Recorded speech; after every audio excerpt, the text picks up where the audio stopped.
మన ప్రభువును రక్షకుడైనటువంటి యేసుక్రీస్తుకు మహిమ ప్రభావములు కలుగునుగాక. ఈ సమయంలో మనము ఉన్నటువంటి ఈ వారపు పోర్షన్ భాగముల నుంచి కొన్ని మాటలు మనం ధ్యానం చేస్తాం.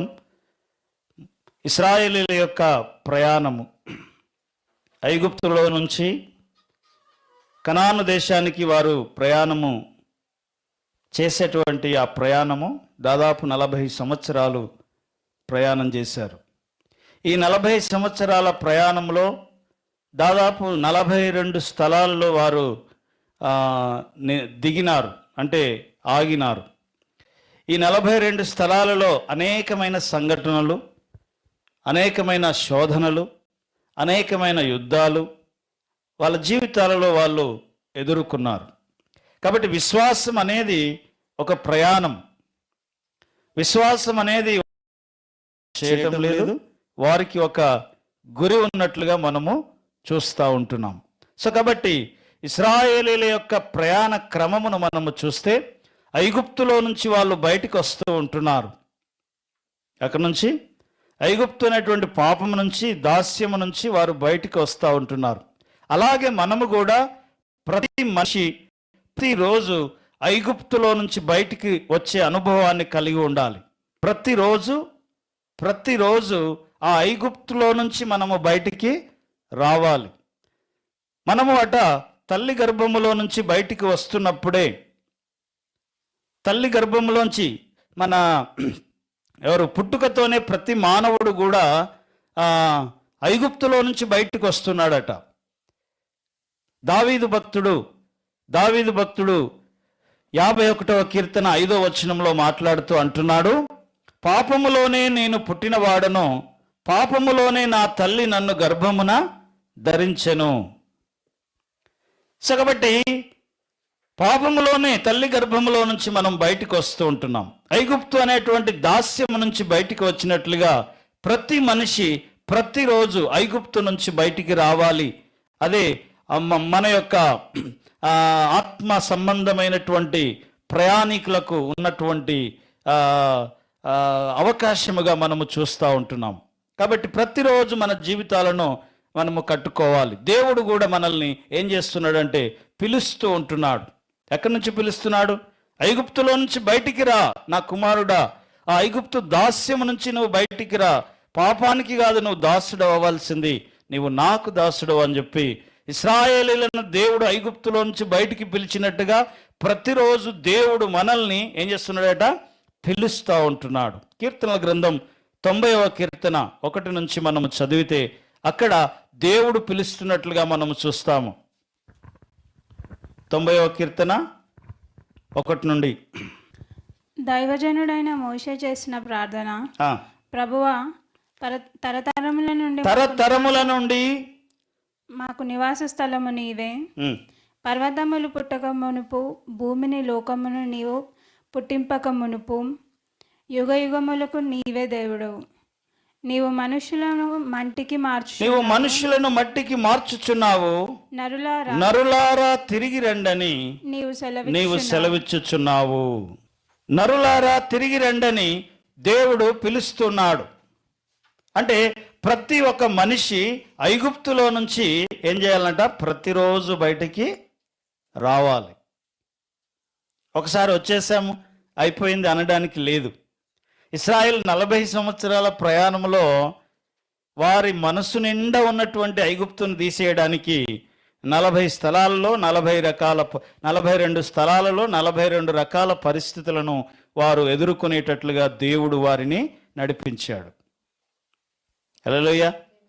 కాబట్టి ఐగుప్తు అనేది ఏంటి అంటే అది ఒక శ్రమతో కూడుకున్నటువంటి ప్రాంతము, దాసులుగా ఉన్నటువంటి ప్రాంతముగా మనము చూస్తూ ఉంటున్నాం. ఐగుప్తు అంటే శ్రమ, ఐగుప్తు అంటే బంధకము, ఐగుప్తు అంటే బానిసత్వము అనే మాట మనం చూస్తా ఉన్నాం. ఈ భూమి మీద ప్రతి మనిషి కూడా ఏమైనాడట? పాపమునకు బానిసలై ఉన్నారు అనే మాట మనం చూస్తూ ఉంటున్నాం. యోహాను సువార్త 8వ అధ్యాయం 34వ వచనం. యోహాను సువార్త 8వ అధ్యాయం 34వ వచనం. అందుకు యేసు, పాపము చేయు ప్రతివాడును పాపమునకు దాసుడు అని మీతో నిశ్చయముగా పాపము చేయు ప్రతివాడు పాపమునకు దాసుడై ఉన్నాడు అనే మాట మనము చూస్తూ ఉంటున్నాం. సో కాబట్టి పాపములో ఉంటే ఐగుప్తులో ఉన్నట్లే. పాపంలో ఉంటే నీవు ఇంకా ఐగుప్తులోనే, ఆ చీకట్లోనే ఇంకా ఉన్నట్లుగా మనం చూస్తూ ఉంటున్నాం. ఇశ్రాయేలీలంటే ఐగుప్తులో నుంచి ఎలా వచ్చారో తెలుసా? ఎలాంటి వేగంతో వచ్చారు? ఎలాంటి వేగంతో వచ్చారు వాళ్ళంటే గురుపోతుకున్నటువంటి వేగము వారికి ఉంది అంటాడు. దేవుడు బయటికి రండి అని పిలిచినప్పుడు వాళ్ళు ఎలా వచ్చారంట? గురుపోతు అంటే ఎద్దు. ఆ స్పీడ్తో బయటికి వచ్చేటువంటి వారిని మనము చూస్తూ ఉంటున్నాం.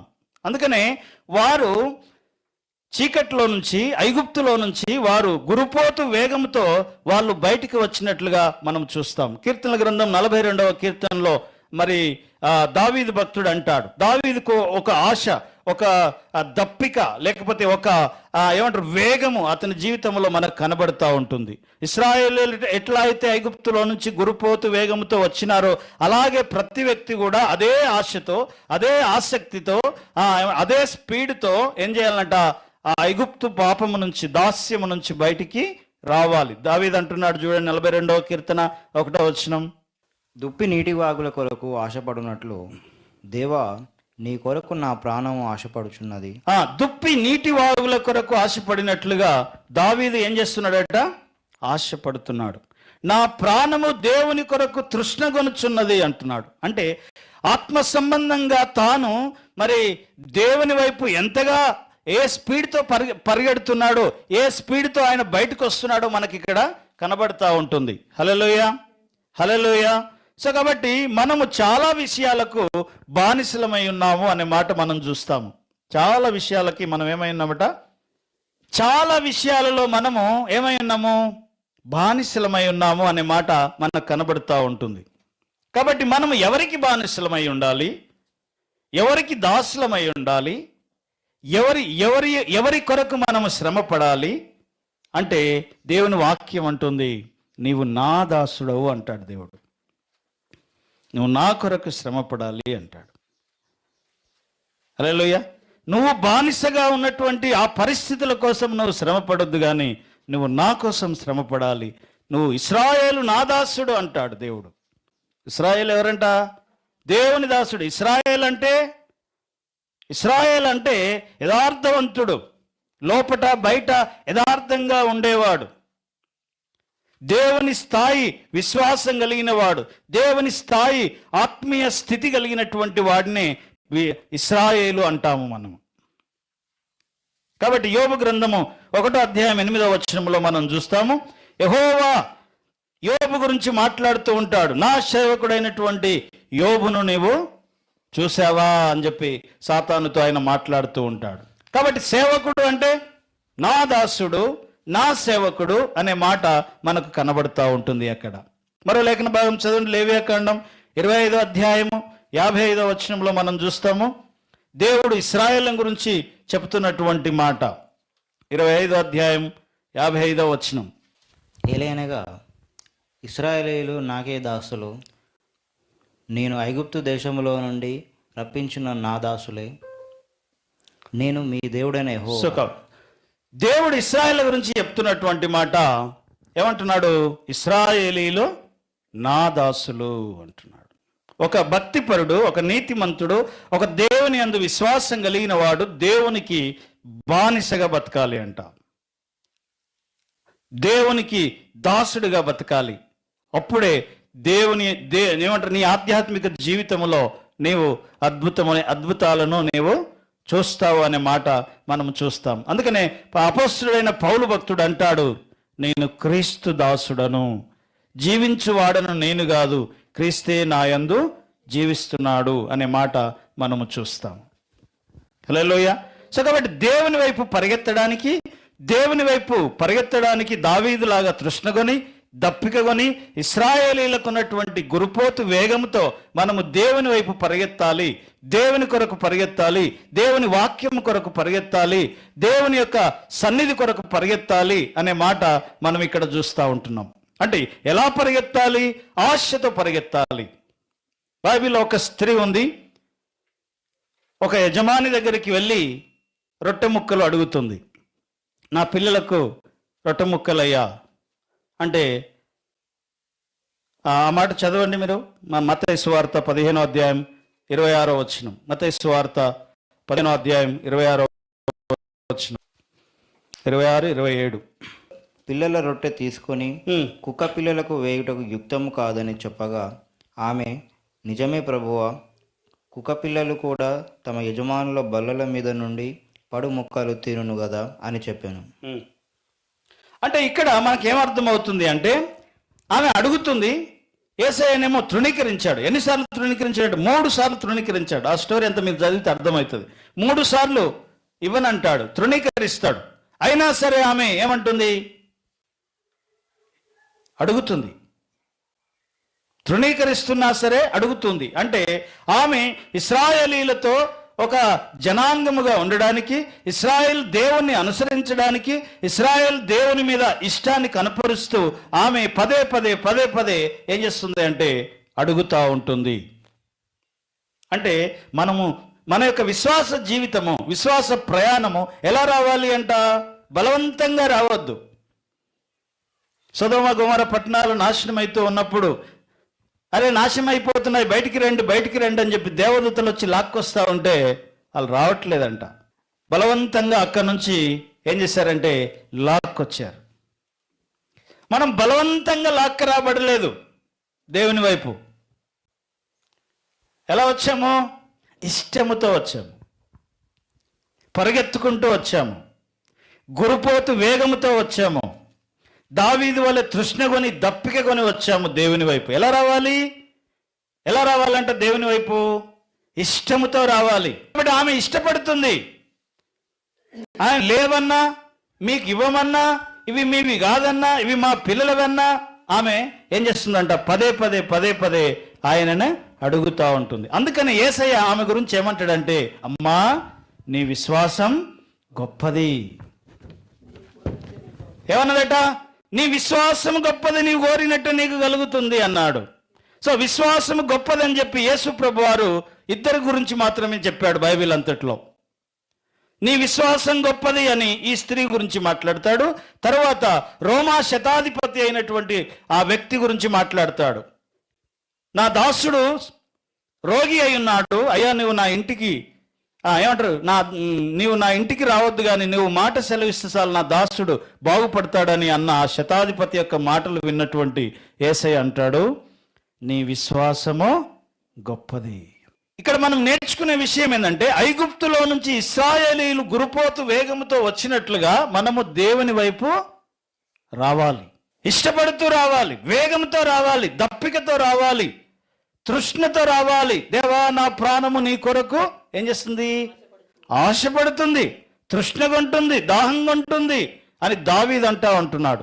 అలాంటి దాహంతో మనము ఎలా అంటే, ప్రతిరోజు ఐగుప్తులో నుంచి మనము బయటకు వచ్చినట్లుగా ప్రతిరోజు దేవుని దగ్గరికి మనము రావాలి. కానీ మనం అలా రాం. హల్లెలూయా. సో కాబట్టి ఇశ్రాయేల్ యొక్క ప్రయాణ క్రమమును మనం చూస్తే, మోషే అహరోనుల వలన వారు బయలుదేరినారు ఐగుప్తులో నుంచి. ఎవరి వలన బయలుదేరినారు? మోషే అహరోనుల వలన.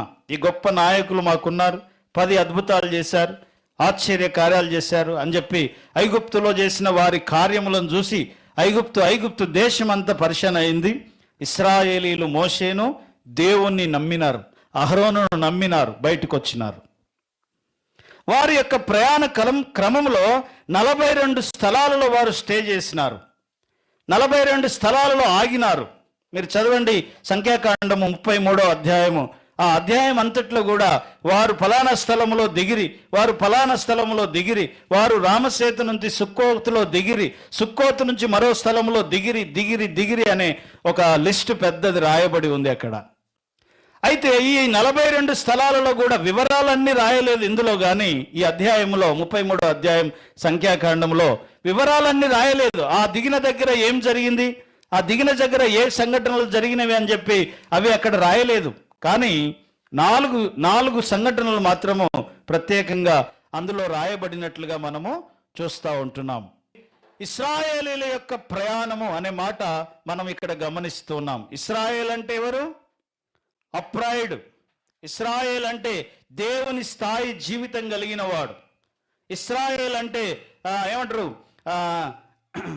ఇశ్రాయేల్ అంటే లోపట బయట యథార్థముగా ఉండేవాడు. యెహోషువ గ్రంథంలో మనం చూస్తాం ఇశ్రాయేల్ అనే పదాన్ని యాషారు గ్రంథము, యాషారు, ఇశ్రాయేల్, ఇస్రా ఎల్ అంటే యాషారు గ్రంథము అనే మాట మనకు యాషారు గ్రంథము గురించి యెహోషువ గ్రంథంలో 10వ అధ్యాయం 12వ వచనంలో మనం చూస్తాం.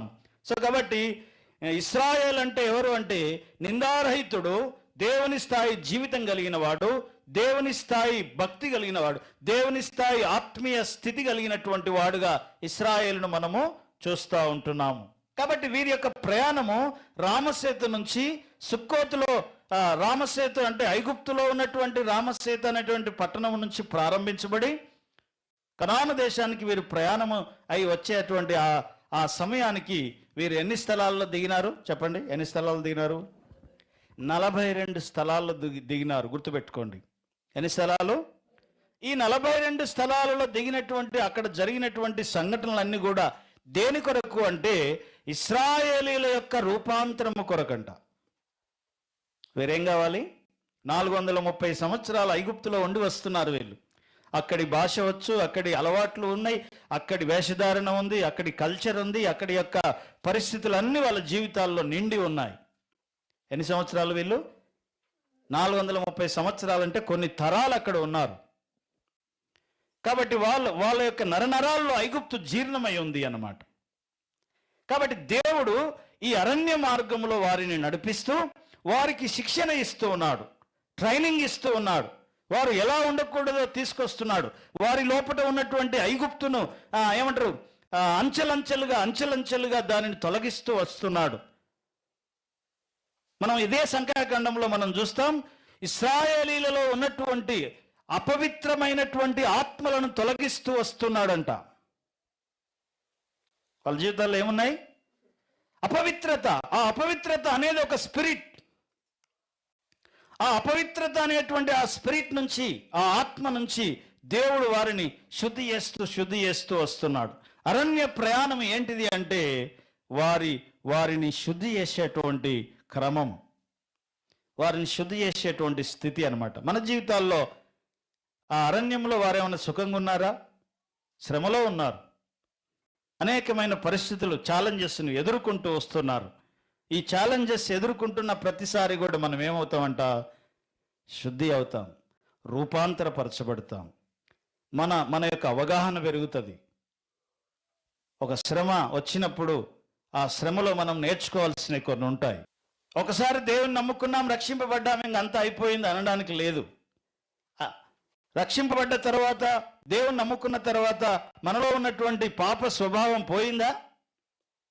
పోలేగా. అది అప్పుడప్పుడు మళ్ళీ తొంగి చూస్తూ ఉంది కదా. కాబట్టి దాన్ని కంప్లీట్గా తొలగించాలంటే దేవుడట మనల్ని నిప్పుల్లోకి నడిపిస్తాడు, నీళ్ళల్లోకి నడిపిస్తాడు, శోధనలోకి నీళ్లున్న దగ్గరికి నడిపిస్తాడు, నీళ్లు లేని దగ్గరికి నడిపిస్తాడు, శత్రువులను ఎదురుగా తీసుకొని వస్తాడు, ఆర్థిక సమస్యలు వస్తాయి, అనారోగ్య సమస్యలు వస్తాయి. వీటన్నిటి మధ్యలో దేవుడు మనల్ని ఏం చేస్తున్నాడు అంటే సరిచేస్తూ, రూపాంతరపరుస్తూ, మన యొక్క ఆలోచన విధానం, మన యొక్క అవగాహనను మారుస్తూ మనల్ని దేవుని స్థాయి విశ్వాసములోనికి, నిజమైన ఆత్మ సంబంధమైన ఇశ్రాయేలుగా దేవుడు మనల్ని ఏం చేస్తాడంట? మారుస్తాడు. ఉన్నతమైన ఆత్మీయ స్థితిలోనికి మనం వెళ్ళాలి అంటే ఇవన్నీ మన జీవితంలో ఏం చేయాలి? ఎదుర్కోవాలి. అలా ఎదుర్కొంటేనే మనము సరైనటువంటి ఆత్మీయ స్థితిలో దేవుని స్థాయి భక్తిలోనికి, విశ్వాసంలోనికి మనము వస్తాము. హెబ్రీయులకు రాసిన పత్రిక 11వ అధ్యాయం 13వ వచనం. అందుకనే అబ్రహాము, ఇస్సాకు, యాకోబు, యోసేపులు వీళ్ళందరూ కూడా ప్రయాణం చేస్తూ వచ్చారు. వీరందరూ కూడా గుడారములలో నివసిస్తూ వచ్చారు. 40 సంవత్సరాల ప్రయాణం అంటే మీరు ఒకసారి ఊహించండి. ఒకరోజు ప్రయాణం కాదు, ఓ గంట ప్రయాణం కాదు, ఓ 2 రోజుల ప్రయాణం కాదు. ఎన్ని రోజుల ప్రయాణం అంట? 40 సంవత్సరాలు. ఆ వాగ్దానముల ఫలం అనుభవింపకపోయి దూరము నుండి చూచి వందనము చేసి తాము భూమి మీద పరదేశములను యాత్రికులమనై ఉన్నామని ఒప్పుకొని. సో కాబట్టి ప్రయాణం చేసే వారిని ఏమని పిలుస్తారు? ప్రయాణికుడు అంటారు. ప్రయాణం చేసేవారిని ప్రయాణికుడు.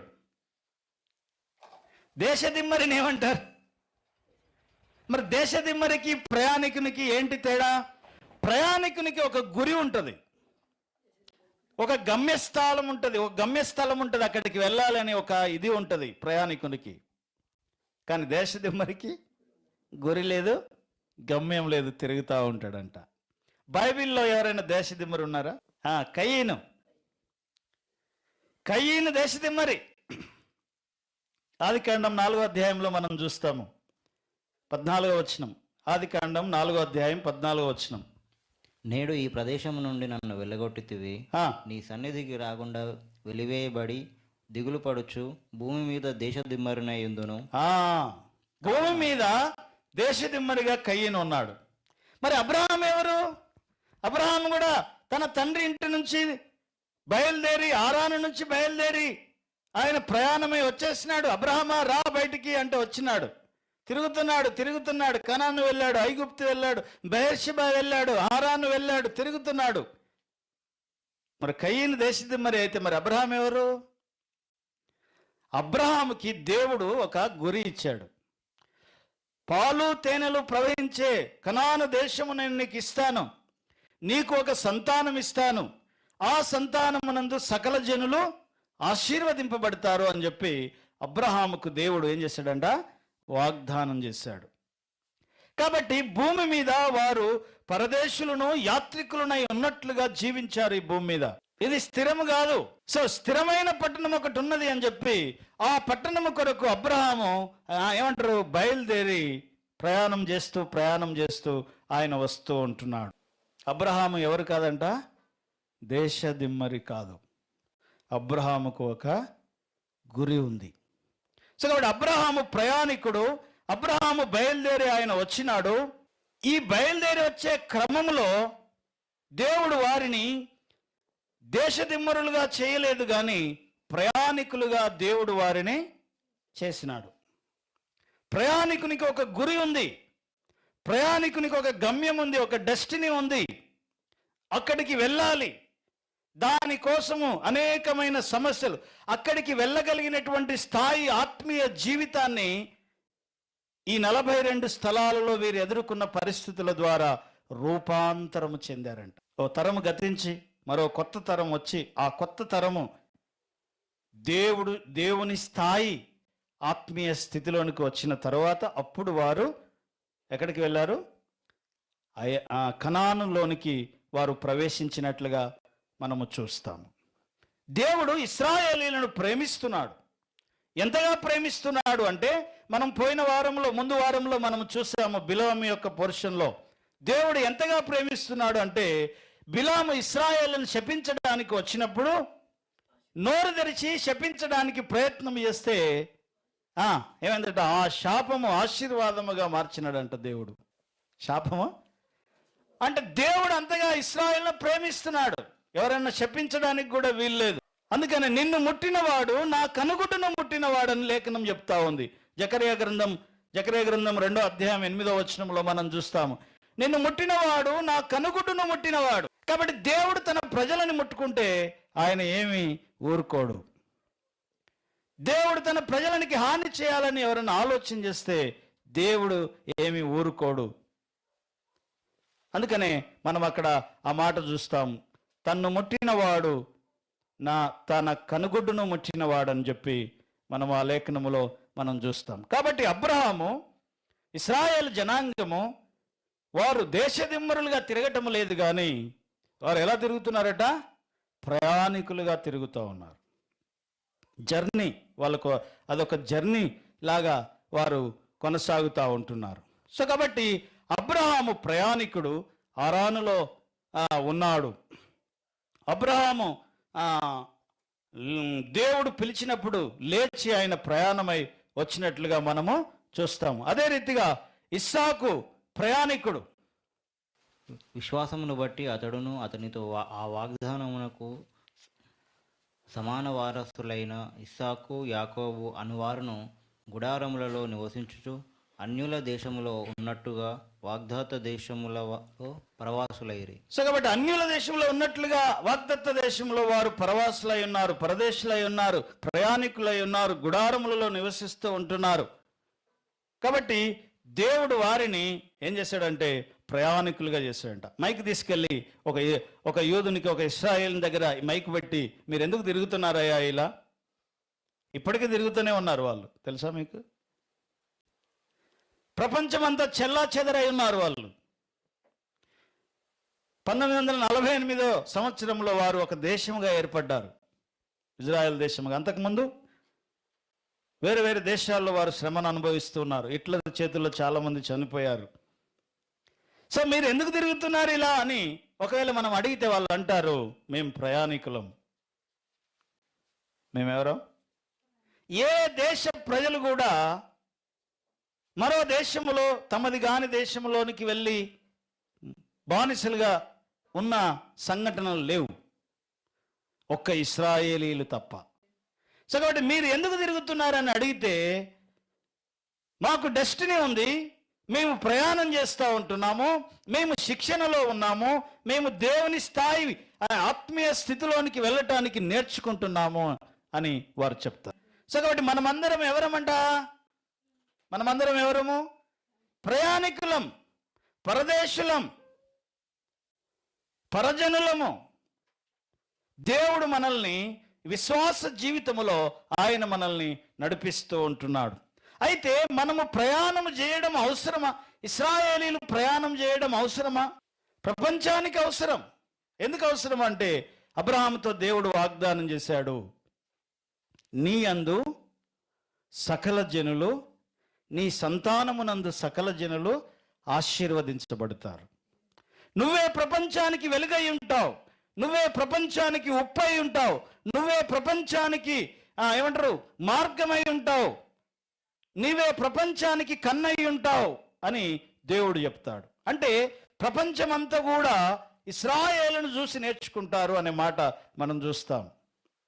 కాబట్టి ఆత్మ సంబంధమైన ఇశ్రాయేలీలమైనటువంటి మనము విశ్వాసం అనే ప్రయాణంలో కొనసాగుతూ ఉంటున్నాం కనుక మనం ఇతరులకు ఆశీర్వాదకరంగా, వెలుగుకరంగా, లేకపోతే ఏమంటారు ఉప్పులాగా మనము ఈ లోకములో జీవించాలని చెప్పి దేవుని వాక్యం మనకు చెప్తా ఉంటుంది.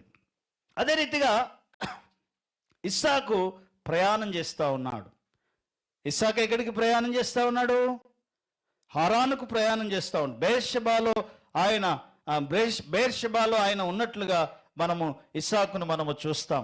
ఇస్సాకు అంటున్నాడు, ఇస్సాకు గురించి దేవుడు అంటున్నాడు చూడండి, ఆదికాండం 26:3 ఈ దేశమందు పరవాసివై ఉండుము, నేను నీకు తోడై ఉండి నిన్ను ఆశీర్వదించదను. ఈ దేశమందు పరవాసివై ఉండుము, నేను నిన్ను ఆశీర్వదించేదను. ఇస్సాకు ఎవరంట? పరవాసి, ప్రయాణికుడు. యాకోబు కూడా సేమ్ అదే రీతిగా మనం చూస్తాం. యాకోబు ఎవరంటే ఆయన ప్రయాణికుడు, గుడారములలో నివసిస్తున్నవాడు అంట. గుడారాల్లో ఎవరు నివసిస్తారు? ప్రయాణం చేసేవారు నివసిస్తారు. ఒక స్థలం నుంచి ఇంకో స్థలానికి, ఒక స్థలం నుంచి ఇంకో స్థలానికి, ఒక స్థలం నుంచి ఇంకో స్థలానికి వెళ్ళేవారు గుడారాల్లో నివసిస్తారు. యాకోబు, ఇస్సాకు, యాకోబులు, అబ్రహాము గుడారములలో నివసించారు అంటే అర్థమైంది, వీరు ప్రయాణికులు, నిరంతర ప్రయాణికులు. వారు ప్రయాణం చేస్తూ ఏం జరుగుతుంది? ఇశ్రాయేల్ ఐగుప్తులో నుంచి ప్రయాణం చేస్తూ ఒక స్థలం నుంచి ఒక స్థలంలో దిగి అక్కడ కొంతకాలం ఉండి మళ్ళీ ఆ స్థలం నుంచి ఇంకో స్థలానికి వెళ్ళి అక్కడ కొంతకాలం ఉండి ఇట్లా 42 స్థలాలలో అరణ్యంలో వారు తిరుగుతూ ఉన్నారు. ఎందుకు తిరుగుతున్నారు అంటే దేవుడు వారిని రూపాంతరపరుస్తున్నాడు. వారు కనాను చేరేసరికి వారి అవగాహన మారిపోయింది, వారి ఆలోచన విధానం మారిపోయింది. వారు మొదట ఉన్నట్టుగా ఇప్పుడు లేరు. వారి తండ్రుల కాలంలో, వారి తాతల కాలంలో ఉన్నట్లుగా ఇప్పుడు వారు లేరు. ఐగుప్తులో ఉన్న ప్రజలు ఉన్నట్లుగా వారు ఇప్పుడు లేరు అనే సంగతి మనం ఇక్కడ చూస్తూ ఉంటున్నాం. కాబట్టి ఇశ్రాయేలీయులని దేవుడు ఎందుకు నడిపిస్తున్నాడు అంటే వారిని రూపాంతరపరుస్తూ దేవుడట వారిని నడిపిస్తూ ఉంటున్నాడు. ఐగుప్తు అనేది ఏంటిది? ఇనుప కొలిమి, శ్రమల కొలిమి, ఇబ్బందుల కొలిమి. ఐగుప్తు ఏంటిది? ఇనుప కొలిమి లాంటిది ఆ ఐగుప్తు. ఆ ఇనుప కొలిమిలోనికి దేవుడు వారిని ఏం చేసినాడంట? పంపించినాడు. ద్వితీయోపదేశకాండం 4వ అధ్యాయం 20వ వచనం. ద్వితీయోపదేశకాండం 4వ అధ్యాయం 20వ వచనం. ఇశ్రాయేలు ఐగుప్తులో ఉన్నారు అంటే ఆ ఐగుప్తు అనేది ఏంటంటే వాళ్ళని శుద్ధి చేసే కర్మాగారము. ఆ ఇనుప కొలిమిలో నుండి యెహోవా మిమ్మను చేపట్టి ఆ, నేడున్నట్లు మీరు తనకు స్వకీయ జనముగా నుండుటకై ఆ, ఐగుప్తు దేశములో నుండి ఆ ఇనుప కొలిమిలో నుండి మిమ్మల్ని రప్పించి ఆ ఇనుప కొలిమిలో నుంచి మిమ్మల్ని దేవుడు రప్పించినాడు. ఎందుకు అంటే దేవుని స్వాస్యముగా నీవు ఉండాలి అని. సో మనము దేవుని స్వాస్యముగా ఉండడం కోసం దేవుడట ఆ ఐగుప్తు అనే శ్రమల కొలిమి నుంచి, ఇనుప కొలిమి నుంచి దేవుడు మనల్ని శుద్ధి చేశాడు. ప్రతి శ్రమ మనల్ని శుద్ధి చేస్తుంది, గుర్తుపెట్టుకోవాలి. ప్రతి కష్టం, ప్రతి శ్రమ మనల్ని ఏం చేస్తుందంట? శుద్ధి చేస్తుంది. అంతకుముందు మనం చూసాం, ప్రతి శ్రమ మనల్ని మృదువుగా మారుస్తుంది. ప్రతి మానవుడు ఈ భూమి మీద ఏమంటారు? వైల్డ్ లాగా ఉన్నాడు, వైల్డ్గా ఉన్నాడు, క్రూరంగా ఉన్నాడు. వైల్డ్ అంటే క్రూరత్వం కలిగి ఉన్నాడు. కాబట్టి ఆ క్రూరత్వము నుంచి మనము సాధుత్వములోనికి ఎప్పుడు వస్తాము అంటే శ్రమల్లోనికి వెళ్ళి వచ్చినప్పుడు వస్తాం.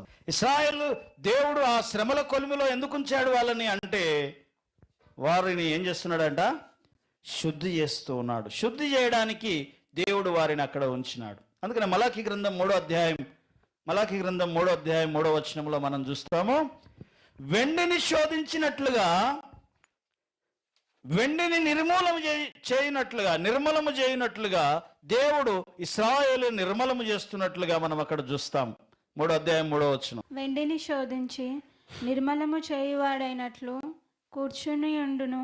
లేవీయులు నీతిని అనుసరించి యెహోవాకు నైవేద్యములు చేయనట్లు వెండి బంగారములను నిర్మలము చేయు రీతిని ఆయన వెండి బంగారములను నిర్మలము చేయు రీతిగా దేవుడు వారిని ఏం చేస్తున్నాడట? శుద్ధి చేస్తున్నాడు, నిర్మలం చేస్తూ ఉంటున్నాడు. కాబట్టి శ్రమ అనేది ఒక శిక్ష కాదు, గుర్తుపెట్టుకోవాలి. శ్రమ అనేది ఏంటిది? శిక్ష కాదు. శ్రమ అనేది మనల్ని శుద్ధి చేయడానికి వచ్చిన పరిస్థితి. ఇబ్బంది అనేది మనల్ని శుద్ధి చేయడానికి వచ్చిన పరిస్థితి. ఆ శ్రమ కాలములో మనల్ని మనం సరి చేసుకోవాలి. మనల్ని మనం సరి చేసుకోవడానికే మన జీవితంలోనికి దేవుడు శ్రమలను అనుమతిస్తాడు. అందులో కూడా దేవుని యొక్క సంకల్పం ఉంటుంది. హల్లెలూయా, హల్లెలూయా. ఏముంటుందంటే అందులో దేవుని సంకల్పం ఉంటుంది. నీ శ్రమలో, మన శ్రమల్లో దేవుని సంకల్పం ఉంది. ఈ శ్రమ ఎందుకు వచ్చింది? ఈ ఇబ్బంది ఎందుకు వచ్చింది? ఈ కష్టం ఎందుకు వచ్చింది? ఈ ఆర్థిక ఇబ్బంది ఎందుకు వచ్చింది? ఈ అనారోగ్య ఇబ్బంది ఎందుకు వచ్చింది? ఎందుకు వచ్చింది? అందులో దేవుని యొక్క ఏముంది? సంకల్పం ఉంది. రోమపత్రిక 8వ అధ్యాయం 28వ వచనంలో మనం చూస్తాం, ఆయన సంకల్పము చొప్పున పిలువబడిన వారికి, దేవుని ప్రేమించు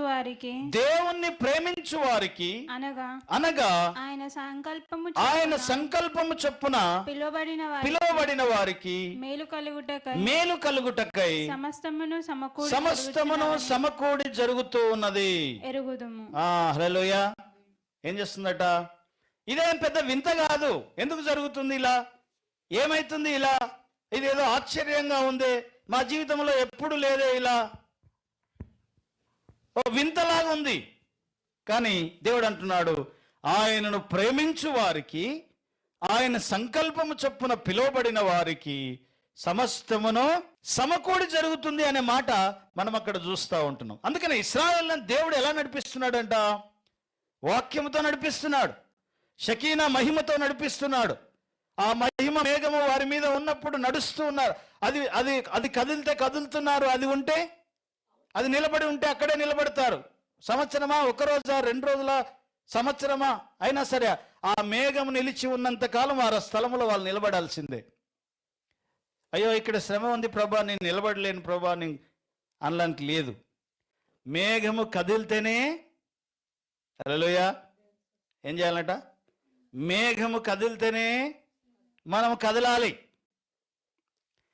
కాబట్టి ఇశ్రాయేలును దేవుడు ఎలా నడిపించాడంటే ఆయన షకీనా మేఘము ద్వారా, ఆయన వాక్యము ద్వారా దేవుడు వారిని ఏం చేసినాడంట? నడిపించినాడు. సో కాబట్టి ఈ ప్రయాణ క్రమంలో ఉన్న ఆత్మ సంబంధమైన సంగతులు ఏంటి అంటే 40 సంవత్సరాల కాలములో 42 స్థలాలలో వారి ప్రయాణములో అనేకమైన సంఘటనలు అందులో జరిగినట్లుగా మనం చూస్తూ ఉంటున్నాం.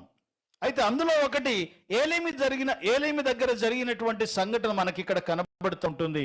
అక్కడ న్యాచురల్గా వారు వెళ్ళినటువంటి ఒక స్థలం, ఏలీము అనేటువంటి ఒక స్థలానికి వెళ్ళారు. సంఖ్యాకాండం 33 అధ్యాయం 9వ వచనంలో ఏలీము అనే స్థలానికి వెళ్ళినప్పుడు న్యాచురల్గా వారికి కొన్ని సంఘటనలు వారి జీవితాల్లో కలిగినవి. సాధారణమైన భౌతిక సంబంధమైనటువంటి సాధారణంగా జరిగేటువంటి సంఘటనగా ఒక సంఘటన అక్కడ మనకు కనబడతా ఉంది. వారు వెళ్ళిన స్థలములో ఏలీములో 12 నీటి బుగ్గలు 70 ఈత చెట్లు అక్కడ ఉన్నాయంట. ఏముంది? 12 నీటి బుగ్గలు. అదేంటిదో తెలుసా? 12 నీటి బుగ్గలు 70 ఈత చెట్లు ఉండెను. అక్కడ దిగిరి చాలు. సో కాబట్టి ఆ స్థలానికి వచ్చినప్పుడు వాళ్ళకి ఏమున్నాయంట? నీటి బుగ్గలు. ఎడారిలో నీటి బుగ్గలు ఉంటే ఎలా ఉంటుంది తెలుసా? మనలాంటి స్థలంలో ఒక నీటి బుగ్గ పడ్డదంటే అది పెద్ద ఆశ్చర్యం ఏం కాదు. కానీ ఇసుక ఎడారులలో ఓ స్థలంలో ఒక 12 నీటి బుగ్గలు ఉన్నాయి అంటే ఆ స్థలం ఎవడు దొరికితే వాడు ధనవంతుడే. హల్లెలూయా, హల్లెలూయా. సో కాబట్టి అది న్యాచురల్గా ప్రకృతి పరంగా వచ్చినటువంటి ఒక అద్భుతాన్ని వాళ్ళు అక్కడ చూశారంట.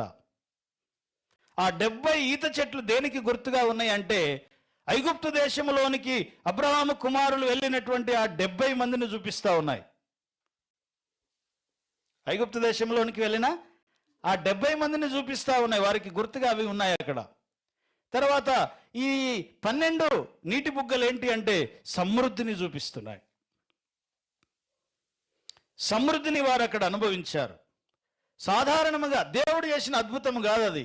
ఆల్రెడీ అక్కడ ఉన్నాయి. ఆ స్థలానికి వీళ్ళు అక్కడికి వచ్చారు. ఆ తర్వాత వారు ఇంకొక స్థలానికి వెళ్ళినప్పుడు అక్కడ రెఫీదీములో దిగినారు. అదే సంఖ్యాకాండం 33:14 వచనంలో మనం చూస్తాం. వారు రెఫీదీములో దిగినప్పుడు అక్కడ జనులు త్రాగుటకై ఏం లేవంట? నీళ్లు లేవు. వాళ్ళు తాగడానికి నీళ్లు లేవు అక్కడ. ఏలీములోనేమో ఓ అద్భుతం చూశారు. అది న్యాచురల్గా ప్రకృతి పరంగా కలిగేటువంటి ఒక అద్భుతాన్ని వాళ్ళు అనుభవించారు. ఇక్కడికి వచ్చేసరికి నీళ్లు లేవు. అప్పుడు వాళ్ళు ఏం చేశారంట? ఒక సమస్య మన జీవితంలోనికి వచ్చింది అంటే, ఒక సాధారణంగా భౌతికంగా ఒక సమస్య మన కళ్ళ ముందు కనబడుతుంది అంటే ఆత్మీయంగా ఎక్కడో మనం ఇంకా ఏం కావాలంట? సెట్ అవ్వాలి. బయట కనబడే ప్రతి పరిస్థితి వెనుక అంతరంగంలో జరగాల్సిన కరెక్షన్ ఉంటుంది. హల్లెలూయా, హల్లెలూయా. అదే ఇక్కడ చెప్తా ఉంటున్నాడు. వాళ్ళ జీవితంలో ఒక సమస్య వచ్చింది, నీళ్లు లేవు. ఏం లేవు? నీళ్లు లేవు. ఇప్పుడు నీళ్ళు ఎలా వస్తాయి? అప్పుడు వాళ్ళకు డౌట్ వచ్చిందంట, అసలు దేవుడు మా మధ్యలో ఉన్నాడా? దేవుడు ఉంటే ఇలా జరుగుతుందా? దేవుడు ఉంటే ఇలా అవుతుందా? ఎందుకు జరిగింది ఇలా? ఎందుకంటే ఒక న్యాచురల్ అద్భుతాన్ని చూసి వచ్చిన వాళ్ళు ఇక్కడ ఏం కనబడతలేదు. అసలు దేవుడు ఉన్నాడా? దేవుడు ఉంటే మాకు నీళ్ళు లేకుండా అవ్వడం ఏంది అని చెప్పి వాళ్ళకి డౌట్ వచ్చింది. దేవుడు మన మధ్యన ఉన్నాడా అనే డౌట్ రావడమే వాళ్ళ మధ్యలో నీళ్లు లేకుండా పోవడానికి కారణం. అర్థమవుతుందా? హల్లెలూయా. దేవుడు ఉన్నాడా అనే డౌట్ వారి మనస్సుల్లో వచ్చినప్పుడే వాళ్ళ మధ్యలో నీళ్లు లేకుండా పోయినాయి అంట. అందుకనే వారు రెఫీదీములోనికి వచ్చినప్పుడు వాళ్ళకి నీళ్లు కనబడలేదు. అప్పుడు వాళ్ళు మోషే మీద 17వ అధ్యాయం 2వ వచనంలో మనం చూస్తాం. మోషే మీద సనుగుతా ఉన్నారు, దేవుణ్ణి శోధిస్తూ ఉన్నారు. మోషేతో వాదిస్తా ఉన్నారు, నాయకునితో వాదిస్తున్నారు, దేవుణ్ణి శోధిస్తున్నారట, మోషే మీద సనుగుతా ఉన్నారంట. 17వ అధ్యాయం 2వ వచనంలో మనం ఆ మాట చూస్తాము. మోషేతో వాదించుచు త్రాగుటకు మాకు నీళ్ళు ఇమ్మని అడగగా మోషే, మీరు నాతో వాదింపనేలా యెహోవాను శోధింపనేలా మీరు నాతో వాదింపనేలా యెహోవాను శోధింపనేలా అని వారితో చెప్పాను. అక్కడ ప్రజలు నీళ్లు లేక దప్పిగొని మోషే మీద సనుగుచ్చు ఇదెందుకు? సో కాబట్టి ఇశ్రాయేల్ని గమనించండి మీరు. ఇశ్రాయేల్ ఐగుప్తులో నుంచి వచ్చారు, అక్కడ 10 అద్భుతాలు చూశారు. ఎక్కడ? ఐగుప్తులో. ఆకాష్ ఎన్ని అద్భుతాలు చూశారు? 10 అద్భుతాలు చూశారు. ఎక్కడ? ఐగుప్తులో. తర్వాత ఎర్ర సముద్రం దగ్గరికి వచ్చారు, అక్కడ ఏం జరిగింది? సముద్రం 2 పాయలైంది. గొప్ప అద్భుతం అది. పాటలు పాడుకుంటూ సంతోషంగా, అస్సలు నువ్వు గొప్ప దేవుడు అయ్యా, నీలాంటోడు ఇంకొకటి లేడయ్యా, యుద్ధశూరుడు అయ్యా, నీవు ఫరో సైన్యాన్ని ఆ నీళ్ళల్లో ముంచేసేవయ్యా అని చెప్పి ఏం చేస్తున్నారు వీళ్ళు? ఏం చేస్తున్నారు? పాటలు పాడుతూ 15వ అధ్యాయం నిర్గమాకాండం 15వ అధ్యాయంలో ఆ పాట అంతా ఉంటుంది. దాంట్లో పాట పాడుతూ వచ్చారు. కానీ ఇప్పుడేమంటున్నారు? అసలు ఉన్నాడా ఆయన మా మధ్యలో? ఉంటే ఎందుకు ఇలా జరిగింది? అసలు ఆయన ఉన్నాడా అనే అనుమానం రావడమే నీ సమస్యకి కారణం. ఇశ్రాయేలు సమస్యకి కారణం ఏంటి అంటే ఆయన మన మధ్యలో ఉన్నాడా అనే అనుమానం ఉందంట వాళ్ళకి. హల్లెలూయా. సో కాబట్టి యెహోవా స్వస్థపరిచే యెహోవాను వాళ్ళు చూశారు. మారా దగ్గర, ఏలిము దగ్గర న్యాచురల్గా దొరికిన అద్భుతాన్ని చూశారు. ఎర్ర సముద్రము దగ్గర పాయలవ్వడం చూశారు. ప్రతిరోజు కురుస్తున్న మన్నాను చూస్తున్నారు. దేవుని మేఘాన్ని చూస్తున్నారు ప్రతిరోజు. ఇంకా వారికి ఏం డౌట్ ఉందంట? అసలు ఆయన మన మధ్యలో ఉన్నాడా? హల్లెలూయా, హల్లెలూయా. సో కాబట్టి అందుకే దేవుడట మోషేతో అంటున్నాడు ఏమని? నీవు ఇశ్రాయేలు పెద్దలను తీసుకొని పోయి ఆ బండ దగ్గర నిలబడి ఆ బండతో నీవు మాట్లాడు అన్నాడు. నీ కర్ర పట్టుకొని వెళ్ళి ఆ బండతో నీవేం చేయాలి? మాట్లాడాలి. ఎందుకు? అసలు ఆయన మన మధ్యలో ఉన్నాడా లేడా అనే అనుమానంతో బతుకుతా ఉన్నారు వీళ్ళు. ఎలా బతుకుతున్నారట? అసలు ఉన్నాడా లేడా? సో అలాంటి అనుమానంతో ఉన్నటువంటి వారి జీవితాలలో నిర్గమాకాండం 17వ అధ్యాయం 6వ వచనంలో దేవుడు మోషేతో చెప్తున్నటువంటి మాట మనకు అక్కడ కనబడుతూ ఉంది. మోషే అప్పుడు ఏం చేశాడో మనం అక్కడ చూస్తాం. ఇంకొన్ని మాటల్లో మనం ముగించుకుంటాము. ఇదిగో అక్కడ హోరేబులోని బండ మీద నేను నీకు ఎదురుగా నిలిచెదను. నీవు ఆ బండను కొట్టగా ప్రజలు త్రాగుటకు దానిలో నుంచి నీళ్లు బయలుదేరునని మోషేతో సెలవీయగా మోషే ఇశ్రాయేలీయుల కన్నుల ఎదుట అట్లు చేసెను. వాళ్ళలో ఏముందంట? ఒక డౌట్ ఉంది. ఆ డౌట్ ఏంటంటే అసలు ఆయన ఉన్నాడా మన మధ్యలో? దేవుడు ఇర్మియా గ్రంథంలో 2 నేరాలు నేను వారి మీద మోపుతున్నా అంటాడు. ఏం నేరాలంట? 2 నేరాలు మోపుతున్నాడట. ఆ నేరాలు ఏంటో చూద్దాం. ఇర్మియా గ్రంథం 2వ అధ్యాయం 13వ వచనం. ఇర్మియా గ్రంథం 2వ అధ్యాయం 13వ వచనం.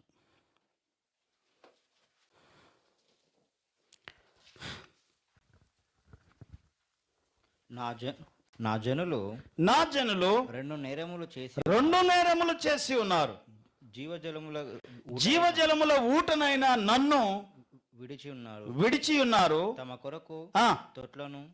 తమ కొరకు తొట్లను తొలిపించుకున్నారండి. అనగా అంటే ఊటను వదిలేసి, అర్థమవుతుందా? ఊటను వదిలేసి తొట్లు పట్టుకున్నారు. ఊట మంచిదా, తొట్లు మంచివా చెప్పండి? ఊటకైతే సాగు ఉండదు. ఇంకా తొట్టి అయితే కొన్ని రోజులు ఆగిపోతాయి, అందులో ఏముండవు. మనము ఊటలు వదిలేసి తొట్లు పట్టుకునే దగ్గర ఉన్నాం. అందుకని దేవుడు అంటున్నాడు, వారు నేను ఉన్నానా అని నన్ను వదిలేశారు. అందుకని నేను వారి మీద నేరములు మోపుతున్నాను. ఏంటా నేరములు అంటే, బద్దలై నీళ్లు నిలువని తొట్లను తొలిపించుకున్నారు మీరు, జీవజలముల ఊటనైన నన్ను విడిచిపెట్టారు అంటాడు. సో కాబట్టి ఆయన జీవజలముల ఊట అయి ఉన్నాడు. అందుకనే నిర్గమాకాండం 17వ అధ్యాయం 7వ వచనంలో దేవుడు అంటున్నాడు, ఆ యొక్క పరిస్థితుల మధ్యలో ఆయన ఉన్నాడో లేడో అని వారు శోధిస్తూ, యెహోవాను శోధిస్తూ, మోషేతో వాదిస్తూ సనుగుతూ ఉన్నప్పుడు ఆ స్థలానికి వాళ్ళు అలా స్తనిగారు, శోధించారు, వారు అలా ఏమంటారు మోషేతో వాదించారు కాబట్టి ఆ స్థలానికి మస్సా మెరీబా అనేటువంటి పేరు పెట్టాడంట దేవుడు. హల్లెలూయా, హల్లెలూయా. మస్సా అంటే వివాదము, మెరీబా అంటే వివాదము, మస్సా అంటే శోధించుట, శోధన. కాబట్టి వివాదము దగ్గర, శోధన దగ్గర, శోధించే దగ్గర నీ మనసు ఉన్నంత కాలము దేవుడు సూపర్ న్యాచురల్గా ఇచ్చే అద్భుతాన్ని నీవు అనుభవించలేవు. మన జీవితాలలో దేవుని యొక్క సూపర్ న్యాచురల్ అద్భుతాన్ని మనం అనుభవించాలి అంటే ఏం చేయాలంటే, నీ మైండ్లో ఏ కోశాన ఎక్కడ కూడా ఏముండకూడదంట, ఆ డౌట్ ఉండకూడదు. నువ్వు నమ్మితే అలా నమ్మాలి. అందుకనే లాజరు చనిపోయినప్పుడు మార్త యేసయ్య దగ్గరికి వచ్చినప్పుడు, అయ్యో ప్రభువా నీవు ఇక్కడ ఉంటే నా తమ్ముడు చనిపోయేవాడు కాదు అంటే, అప్పుడు యేసయ్య ఏమంటాడు తెలుసా? ఏమంటాడు? నీవు నమ్మిన ఎడల నా మహిమను చూస్తావు. నీ పరిస్థితి ఎలా అయినా ఉండని, చనిపోయి 1 రోజు అయిందా, 2 రోజులు అయిందా, 4 రోజులు అయిందా, ఇది జరుగుతుందా, ఇంకా సాధ్యమా అనే దాంట్లోనే ఒకవేళ ఉంటే ఉండొచ్చు. కానీ దేవుడు అంటున్నాడు ఏమని అంటే, నువ్వు నమ్మిన ఎడలా ఏం చేద్దామంట, నా మహిమను చూస్తావు. దేవుని మహిమను మనము చూడాలి అంటే ఏం చేయాలంట, ఆయనని నమ్మాలి. ఎలా నమ్మాలి? ఒక బానిస యజమాని ఎలా నమ్ముతాడో అలా నమ్మాలి. ఒక బానిస ఎలా నమ్ముతాడు? యజమాని ఏం చెప్పిన వింటాడు. బానిస వేరు, జీతగాడు వేరు. హల్లెలూయా. బానిస అంటే వాడికి ఏ హక్కులు ఉండవు. యజమాని ఏం చెప్తే అది చేయడమే వాడి పని. దేవుని మనం ఎలా నమ్మాలి అంటే కంప్లీట్గా నమ్మాలి. ఏ కోశాన వీళ్ళకి ఏమంటారు, ఆ రెఫీదీము దగ్గర వీళ్ళు డౌట్ చేసినట్లుగా మనము దేవుణ్ణి డౌట్ చేయకుండా దేవుని యందు మనము విశ్వాసం ఉంచాలి. అందుకని ద్వితీయోపదేశకాండం 6వ అధ్యాయం 16వ వచనంలో అంటాడు, మీరు ఒకవేళ మస్సా మెరీబాల దగ్గర ఆయనను శోధించినట్లుగా మీరు మీ దేవుడైన యెహోవాను శోధించకూడి అంటాడు. దేవుణ్ణి ఏం చేయకూడదంట? శోధించకూడదు. అసలు ఉన్నాడా లేడా? ఆయన ఉన్నాడు కాబట్టే నీవు ఇంకా క్షేమంగా ఉన్నావు. ఆయన ఉన్నాడు కాబట్టే ఆయన సంకల్పము నీ జీవితంలో జరుగుతూ ఉంటుంది. అందుకని అంటున్నాడు ఏమని, తన్ను ప్రేమించు వారికి, తన సంకల్పము చొప్పున పిలువబడిన వారికి సమస్తము సమకూడి జరుగుతూ ఉంది. కాబట్టి శ్రమ అనేది ఏంటి అంటే, శ్రమ అనేది ఏంటి? కొలిమిలో ఏం చేస్తారు? బంగారమును, వెండిని శుద్ధి చేస్తారు. మనము శుద్ధి అయ్యే ప్లేస్ ఎక్కడ అంటే మన జీవితాలలో వచ్చే శ్రమలు, ఇబ్బందులు, ఇరుకులు, ఇంకా శ్రమలు, ఇబ్బందులు, ఇరుకులు మన జీవితాల్లో ఇవి వస్తున్నప్పుడు మనం చేయాల్సిన పని ఏంటి అంటే, ఈ పరిస్థితుల మధ్యలో ఇంకా మా జీవితాల్లో శుద్ధి చేసుకోవాల్సినవి, సరి చేసుకోవాల్సినవి, ప్రభా ఇదిగో ఇప్పటిదాకా మేము నిర్లక్ష్యం చేసిన విషయాలు ఏమైనా ఉన్నాయా అని చెప్పి అందులో మనల్ని మనం పెట్టి ఏం చేయాలంట? చూసుకోవాలి. హల్లెలూయా. చూసుకోవాలి. అలా చూసుకుంటే మన జీవితాలు బాగుపడతాయి. అందుకని అంటున్నాడు ఆయన, జీవజలముల ఊటనైన నన్ను విడిచి ఓ తొట్టి పట్టుకొని నువ్వు పరిగెత్తుతున్నావే, అది చేయి జారితే ఆ తొట్టి బ్రద్దలైపోతుంది అంటున్నాడు. బ్రద్దలైపోయి నీళ్లు నిలువని తొట్లు నీవు తొలిపించుకుంటున్నావు, జీవజలముల ఊటనైన నన్ను విడిచిపెడుతున్నావు అని చెప్పి ఇశ్రాయేలుతో దేవుడు అంటున్నమాట. యోహాను సువార్త 4వ అధ్యాయం 41వ వచనంలో యేసు ప్రభువారు సమరయ స్త్రీ వచ్చినప్పుడు యేసయ్య చెప్తున్నటువంటి మాటలు మనకు అక్కడ కనబడతా ఉంటున్నాయి. మోషే ఆ బండ దగ్గరికి వెళ్ళి ఆ బండని కొట్టగా ఆ బండలో నుంచి నీళ్లు వచ్చినాయి. యోహాను సువార్త 4వ అధ్యాయం 13వ వచనం.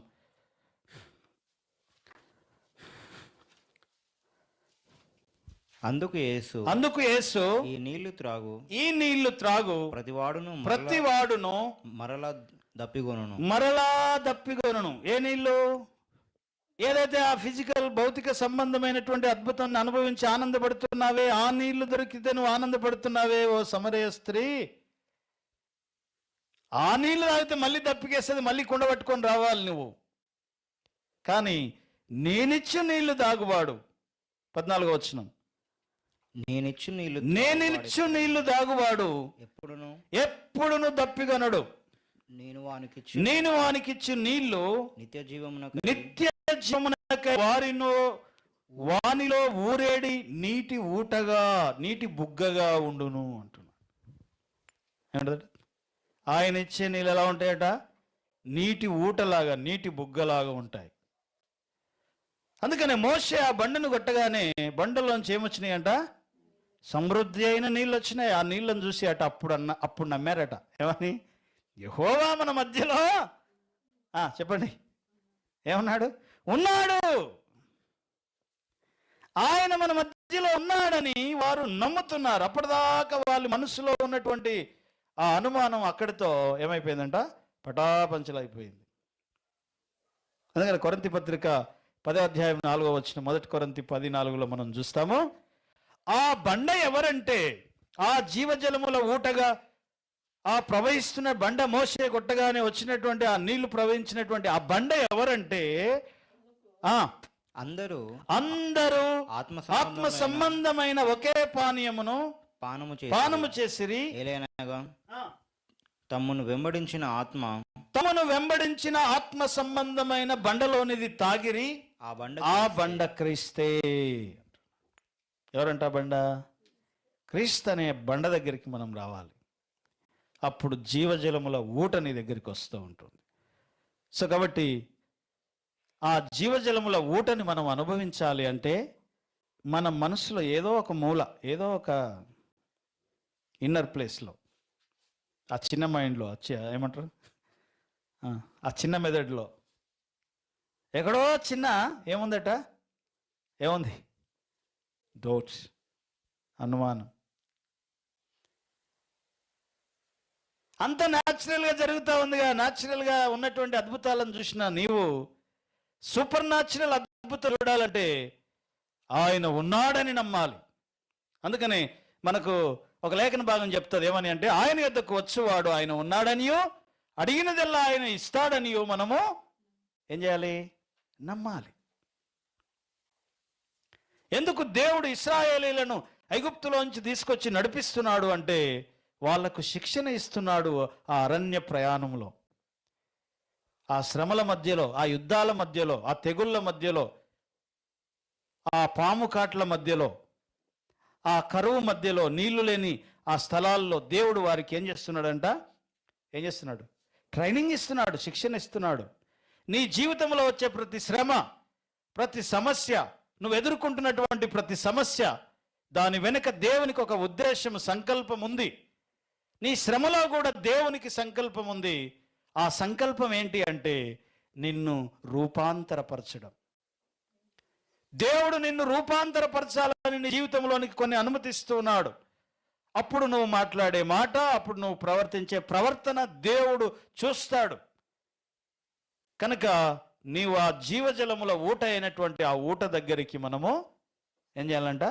విశ్వాసముతో రావాలి. మనల్ని మనం సరి చేసుకుంటూ రావాలి. అటువంటి కృప దేవుడు మనందరికీ అనుగ్రహించునుగాక.